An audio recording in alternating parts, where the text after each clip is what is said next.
All right, all right. We are back at the podcast studio. We're in Manasquan today, and we have a very special guest. We have Sarah from Reality Designer. Good afternoon. How are you today? I'm excellent. And yourself? I'm great. So you had a long journey to get here. You came to Manasquan, New Jersey, by way of Virginia. Yes. All right, but you have friends here, and you're going to stay for the weekend, and so it all worked out. Oh, yeah. We're going to go to Philly tonight. We're All going to stay in Jersey throughout the weekend. I'll be back in Virginia by Monday. Philly on the tonight. Where are you going to go in Philly? Something elephant, I think. I don't know.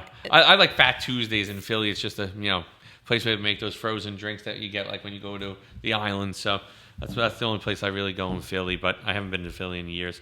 So Reality Designers, you have a lot going on. Yes, sir. We have a lot to unpack here in a quick podcast. So kind of tell us about yourself, how you got started, your journey, and your journey has some craziness to it. So kind of jump right in. Absolutely. My whole mission in life is really to just be the person for others that I wish I had. I went through a lot of hardship. I lost my father tragically when I was younger. And I've just been kind of making my way since. I'm my own boss. I live passionately, and life's fun. So when you say you're your own boss, you've been an entrepreneur since a young age. Oh, yeah. I took cosmetology when I was 16. Uh-huh. And I, had to make ends meet. It was a skill I had. I used it. And every skill that I've developed along the way, I've profited off of. That's great. So now, when did you decide that you wanted to write this book? 2 years ago, I got over 100,000 followers on TikTok. Wow. I had a TV show, and I started realizing how important my message was. So I figured I'd just make something short and sweet. Wait, let's back this up. You had a TV show. I did. So what was that about? Same title, Reality Designer. Okay. It was on KP Media TV. I interviewed celebrities, CEOs. I think my favorite interview was with Megan B. Murphy, who is the chief editor of Women's Day magazine. At the time, that was the number one selling magazine on the racks. Sure. It was great. How did you get her on? I messaged her. Really? Yeah, it's really that. Like, people don't realize how easy it is to make your dreams come true, which is why I wrote my book. You just have to. I feel that people consider their dreams unrealistic, so they don't even try. So if you just try, you're already knocking half the competition out of the water. Send an email. There's that expression, 80% of life is just showing up. When I forget who said it. I think it was one of the Yankees, maybe Phil Rizzuto or somebody like that. But and if I'm wrong, sorry. You're right. You just have to go do it. Absolutely. But how do you get people out of their comfort zone to go do it? That's the biggest thing. I think the biggest thing is getting yourself out of the comfort zone, because who doesn't want to be seen? Like, if you're making a production, for any of your viewers who are interested in radio, podcast, TV, whatever, if you're making a production, people who are going to be on your show want to be seen. Sure. So in order to, you're doing them a favor by reaching out to them. And now, when you were reaching out for your TV show, did you have, you have a good success rate of getting people, connect rate of the people that you were reaching out to? Oh, absolutely. Yes? Absolutely. So you have no fear? Because most people, not myself, because I do the same thing you do, but most people don't like to do that. They're nervous. They're nervous about that. Well, if you read my book, I have Is this my copy? Absolutely. All right, and it's already signed. Look at this. I have a learning disability that impacts my social skills. I've had to overcome a lot from, again, I've witnessed murder. Because of that, had mental illness. My learning disability, I grew up in a home full of substance abuse and other things. I've been in detention centers, institutions, and I had to conform to what I wanted to be. And I knew that those places weren't for me. I knew that trauma wasn't where I was supposed to be living. I know what it's like to hurt, to be sad, to feel worthless, to have nothing. I was homeless. I've had nothing. And I learned that you just have to ask. Just do something, one thing. So you were young when you were in these having these issues. When did you start to realize, like, you have to ask? When did you start realizing that you were your own boss and that you were the one that was going to get this? Probably when I was homeless with my daughter. Luckily, we never had to sleep outside. All of our stuff was in my car, but we always had a roof overhead. We couch surfed and things. And I had How long were you homeless for? Oh goodness. From it's about during that time I want to say a season and a half. Okay. So it was, I think, in the beginning of spring and then towards the middle of fall. Okay. In there. So wow. I had nothing. I had no child care. I couldn't get a job, and again, if I had gotten a job, then I wouldn't have had child care because I couldn't pay for it. Yep.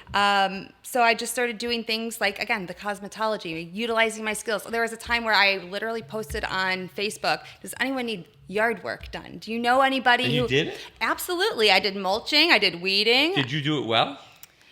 Oh, yeah. I mean, I only took jobs that I knew. My cousin was into landscaping, so he taught me a lot, and we would do it together even. Yep. Everyone wants to win. I want to say my biggest key to success is if we support each other. If I support you and you get somewhere and my help does something for you, I will always have a team member. Help as many people as you can. Be as genuine as you can, as authentic as you can. Provide what you can. Do your best. Be your best, and you will result with the best. So grit is like a word that you know and know well. Yes, sir. Like, you've overcome a lot of obstacles. Yes, sir. Now, so you went from doing the landscaping, the cosmetology, then what was next? Oh, goodness. At one point, I did babysitting in my home, which was great childcare. Again, getting involved with your communities, Facebook groups. I didn't have a job, but I had a kid. She needed to be watched, and also, 1, 2, 3. Plus, I made my rates very affordable: $35 a child, get 3 extra kids. Boom, over $100 a day. Yep. Untaxed, like, it's temporary babysitting, just temporary until something happens. Just do something. Yep. Keep moving. Keep your feet moving. You're not going to get to the big place like that, but you can make a lot of little small steps and get to each place. And so now you made all these small steps, and then as time went on, you started to see a bigger vision for yourself? Yeah, absolutely. At one point, it was like magic. It was. I do a lot of this is about manifestation. It's all mental attitude, spiritual health. There are times when you are an entrepreneur, when you have no option to be your own provider. You need to know that you have no control. Yep. And to give that load to a greater being of any kind, I don't care what you decide it is, as long as you know it's out of your hands and you're being provided for, it just shifts so quickly, and then everything becomes magic. Yep. So now, what's the next phase? What's the next phase in this evolution, in this magic? Actually, I have a couple plans that I'm not too set on sharing right now, but in the meantime, while I'm building, I got a P&R position at a facility for youth, for basically my clientele before they become my clientele. Like I'm doing exactly what I wanted to do. It's just a little something where I'm putting into my community, helping kids that are living in a facility that need these tools the way I did. And I think I'm going to I've gotten a couple of requests to help doing some launches for books. They want some coaching done for that. Great. Coaching is a great thing to do. If you know how to do something, utilize it. You don't need a degree to say, hey, I know how to self-publish. Let me help you. Mm-hmm. Here's a fee. So you're still just helping people and growing through the community. Absolutely. And you're working on something bigger that you're not ready to talk about. It's going to be a good time. I'll tell you about it once it's ready, for sure. All right. How long is that going to be? I'm a very spirit-led, passion-led person. When, again, it takes a lot for me for my learning disability, all the things. It takes a lot of pressure off of me to say everything happens in divine timing. And I don't have a deadline. I just, when the pieces come together, I have faith that they will, and they always have. So. And now you are a best-selling author on Amazon, correct? Internationally, yes, sir. Internationally. And how long have you been a best-selling author on Amazon? It was in the month of October when I had first released. October 2024? Yes, this year. I believe it was, don't quote me, but I believe it was October 14th. It became a number one. And I had released the book on the 11th of October. Okay. And sales did very well. Again, I told my following, who we all support each other, and they were right on it. And within 3 days, it was number one for short read self-help books. Fantastic. So are you planning on doing another book? Absolutely, for sure. I've gotten a lot of requests. I have a lot of ideas brewing. All right. So what else do you want the audience to know about, like, overcoming grit, and you're kind of like coming out of like your story of this hustle? Like, what could visitors take away from this? If you have something on your heart that you're being called to do, I believe it's there with purpose. And especially if it's unrealistic, especially because if it doesn't make sense, you don't have the things, but it's still there, you just have to pursue it. And I promise you'll figure out the reason it was weighing on your heart, and you'll be rewarded for it too, as long as you pursue it. That's awesome. That's great advice. Any last minute thoughts you want to tell the audience? Your audience is more than welcome to reach out to me on social media. My TikTok is my name, Sarah Proia. That's the best way. I'm very interactive with my followers.